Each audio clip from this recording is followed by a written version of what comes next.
Welcome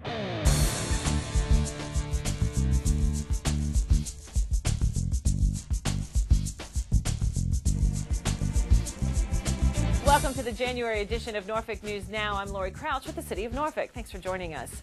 Wouldn't it be great to head to D.C. or places farther north without having to plan long waits and traffic along I-64 and I-95 into your trip? Well, you're in luck. Triple N's John Linka explains.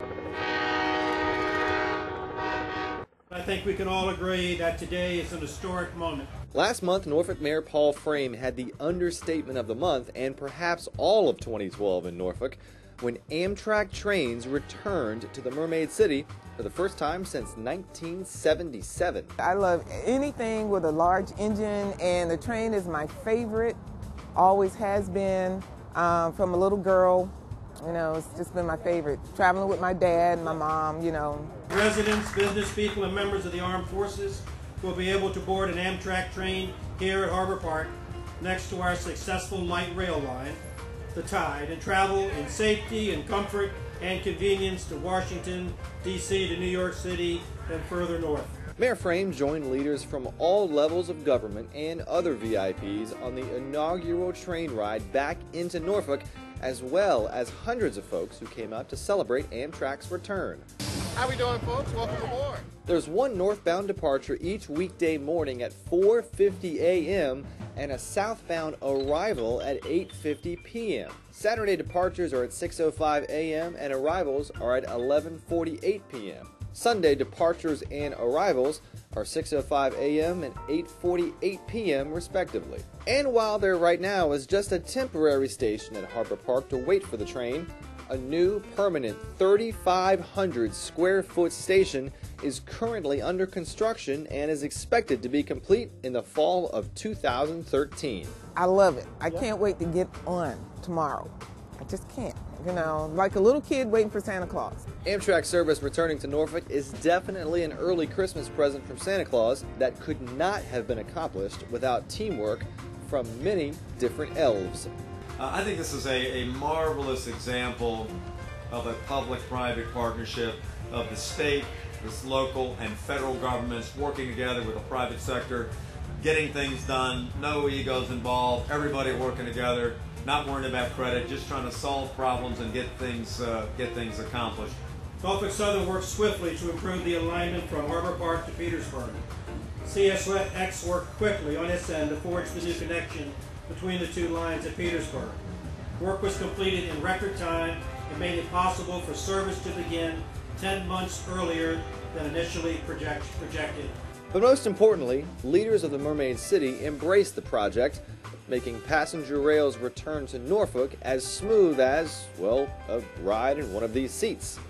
We haven't given Norfolk enough credit. For every time we called and said, this is what we need, they said, how fast? And they did it, and look how quickly it all came together. Amtrak arrived 10 months early into Norfolk, and it looks like it's here to stay.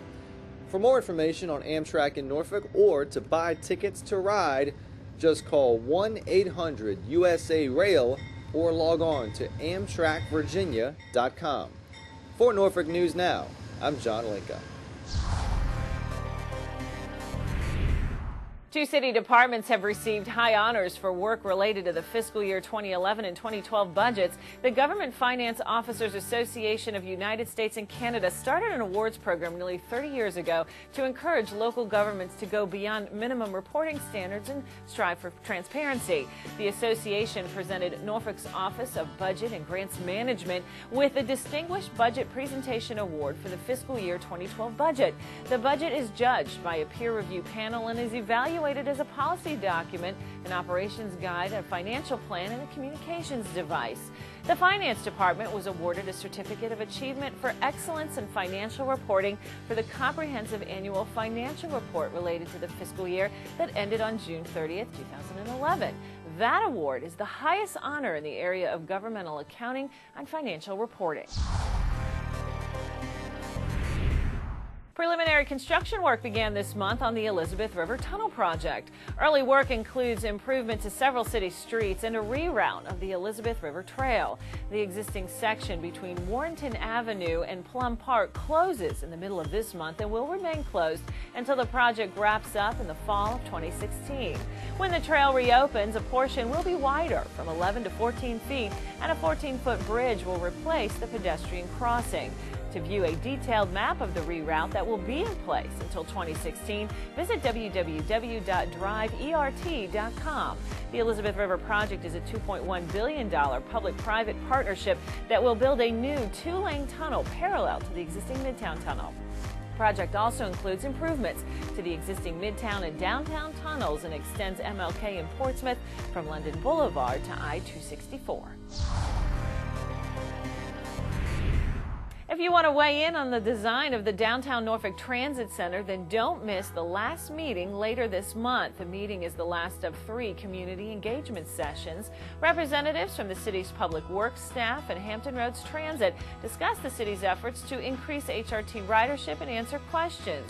Well, the late January meeting will focus on the design of the new Downtown Norfolk Transit Center. The meeting will happen on the 31st in room 4 at Norfolk Scope at 6 p.m. Call 664-4284 for more information. The City of Norfolk recently made the Americans Fully Committed list and the 2.5% Club for the 100,000 Homes for 100,000 Homeless campaign. The campaign is a national movement of communities working together to find permanent homes for 100,000 of the country's most vulnerable homeless families and individuals by July of 2014. The Fully Committed list puts Norfolk among the top 17 cities nationwide committed to finding housing for the homeless. The 2.5% Club means the city is meeting the national goal to house at least 2.5% of those homeless identified as chronically homeless and vulnerable in the local community. The City of Norfolk's Office to End Homelessness remains dedicated to finding ways to help permanently end homelessness in the city.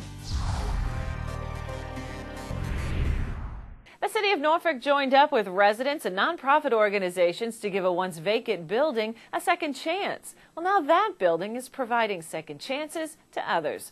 Here's Triple N's John Linka. In the past, a quick glance at the outside of this building at 2715 Stanhope Avenue might not have drawn much attention. For a number of years, the City of Norfolk, Chesterfield Heights Civic League, and Second Chances have been collaborating to renovate the former boys group home and convert it into a modern, sustainable facility. Those 3 entities have come together to give new purpose to what is now the Stanhope House. It will be Norfolk's first dual-purpose community house. On the first floor, it's going to house an opportunity for the members of the Civic League to come in and have Civic League meetings, to come in and use computers and everything that you want to have in every community. And on the second floor, it will be the home of Second Chances, a transitional home for 12 nonviolent ex-offender women housed on the second floor. A reality 10 years in the making, giving this 7,900 square foot building a second chance so it can give a second chance to those in Norfolk who need it. It's something that's very, very important to our community. It's important to all communities that people have a second chance and have an opportunity to get back, to get their families back. For Norfolk News Now, I'm John Linka. When we come back, how the MacArthur Memorial Foundation helped launch a museum a half a world away, plus an unusual reward for reading. And 2012, we'll let you know if the Norfolk Animal Care and Adoption Center met its lofty goal. In 1977 in Johannesburg, South Africa, an 8-year-old boy picked up the game of golf from his father. By the age of 9, he was already outplaying him. The odds of this gentle lad winning the Junior World Golf Championships at the age of 14, 1 in 16 million. The odds of that same boy then making it to the US and European Pro Golf Tours, 1 in 7 million. The odds of the Big Easy winning the Open Championship once and the US Open Championship twice, 1 in 780 million. The odds of this professional golfer having a child diagnosed with autism, 1 in 150. Ernie Els encourages you to learn the signs of autism at autismspeaks.org. Early diagnosis can make a lifetime of difference. Hey guys, this is my teenage friend Fred. Rad! Hey pal, you want to pay attention to the road? Relax, man, I got it. Look, my man, if your bad driving gets me killed, you better hope you die too, or I will haunt you silly. And I'm not just gonna float over your bed like, woo! I'm gonna be making a more annoying noise, like, ah! And instead of wearing those long white robes, I think I'll wear something more form-fitting and upsetting. The other ghosts will look and be like, wow, we've never seen that before. Welcome back to the Triple N. The names of 53 public safety officers from Norfolk will be among the more than 700 names engraved on the Commonwealth Public Safety Memorial in Richmond. The memorial honors heroes from various public safety realms who gave their lives in the line of duty. They represent police, fire, rescue, airport authority departments, and railroad public safety. The names of 146 Hampton Roads men and women will be engraved on the memorial. Virginia is only one of 5 states that does not yet have a state-level public safety officer memorial. Construction will begin this summer. The Virginia Public Safety Foundation has raised nearly half of their $2 million goal. For more information, visit the Public Safety Foundation online at www.vpsf.org.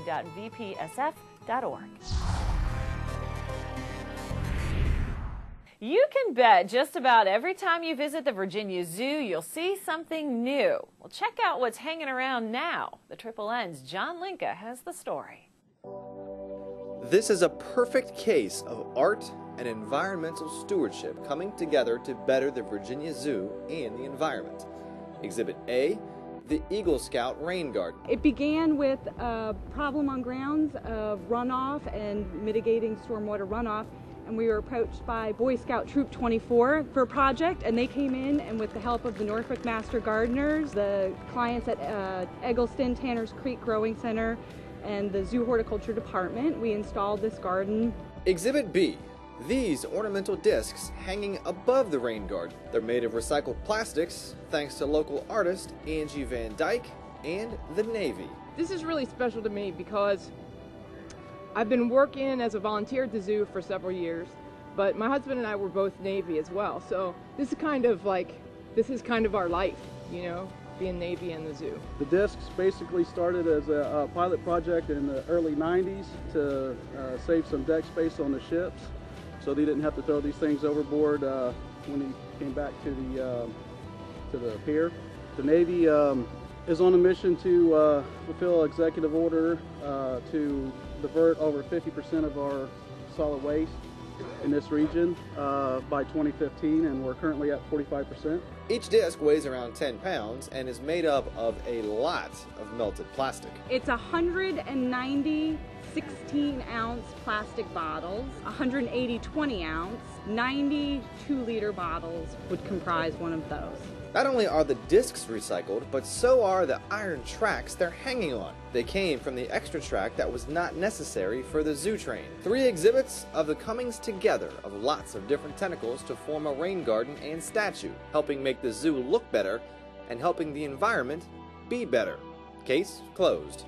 For Norfolk News Now, I'm John Linka.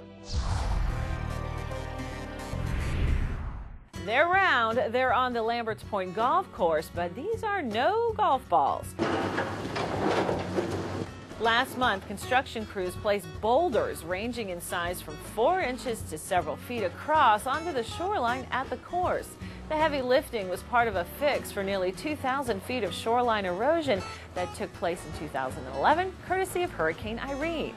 This is a landfill that dates back to the 20s and was operated by the city from 1940 to 1980. There was exposed trash bags along this shoreline that was discovered by an Old Dominion journalist student when he was out kayaking, and so we immediately started working with Virginia Department of Environmental Quality to get it resolved. And what we did immediately was put in some fabric over the exposed trash, and then we came back and designed an armor stone revetment to keep this erosion from happening again. The hope is the fix will also prevent future erosion. It will prevent any erosion from occurring in the future. We lost probably 4 feet last year during that storm, and it just protects us as a, you know, it was a liability for many years. It was just an open area that had no use, and by making it into a golf course, we now have an asset. So we're protecting our asset as well as preventing any kind of erosion that would cause the trash to be exposed. Never underestimate the power of the pen. That was certainly true at the new MacArthur Memorial's Visitor Center last month as staff joined representatives from the Indonesian government to sign a memorandum of understanding. The Indonesian government asked for the MacArthur Memorial Foundation for help as they prepared to build a museum on the island of Morotai. The MacArthur Foundation will assist them in terms of providing advice and assistance on design of a museum, based on our experience that we've had with the new Visitor Center that we're in today, as well as the work that we've done in the MacArthur Memorial. So what's the connection between an Indonesian museum and the MacArthur Memorial? Well, during World War II, Morotai was the site of the largest U.S. and Allied airfield in the South Pacific Theater, the same theater where General Douglas MacArthur led Allied forces. Once complete, the two museums will promote each other, share artifacts, and showcase special exhibits. Here, visitors would know there is a museum in Indonesia that deals with General MacArthur in World War II, and that they in Indonesia would say there is a museum in Norfolk that deals with the same topic. And together, we both have the same common goal, and that is to preserve and present the story of all who have served in the armed forces of the United States, Australia, New Zealand, Indonesia, and other allied countries around the world. Students from 23 public and 2 private elementary schools participated in a fall readathon and won a chance to vote on a new mascot for the Norfolk Public Libraries. Well, the kids racked up 500,000 minutes of reading in just 2 weeks, and they were rewarded their super achievement by deciding on the mascot will be a superhero. But it doesn't end there. This winter, Norfolk Middle School students get in on the action. They will participate in a readathon and earn the right to name the new mascot. And not to be outdone, there's a very important role for Norfolk's high school students in all of this. This spring, they will have their own readathon and get a chance to design the superhero mascot for the Norfolk Public Libraries. 2012 in 2012. That was the lofty goal for the Norfolk Animal Care and Adoption Center this past year. The organization set their sights on adopting out 2,012 animal companions in 2012. Well, not only did staff meet their goal, they met it with a couple of weeks to spare. In mid-December, the 2012th animal found a forever home with the Norfolk family. This year, the Animal Care and Adoption Center spayed or neutered nearly 1,500 animals. There are always lots of great animal companions waiting for new homes at the center. Visit them at 5585 Sabre Road or check out the pets up for adoption online at norfolk.gov/NACC. That wraps up the January edition of Norfolk News Now on the Triple N. Thanks for watching Norfolk's Neighborhood Network for all things Norfolk. I'm Lori Crouch with the City of Norfolk. Take care of yourself and your city and celebrate life daily.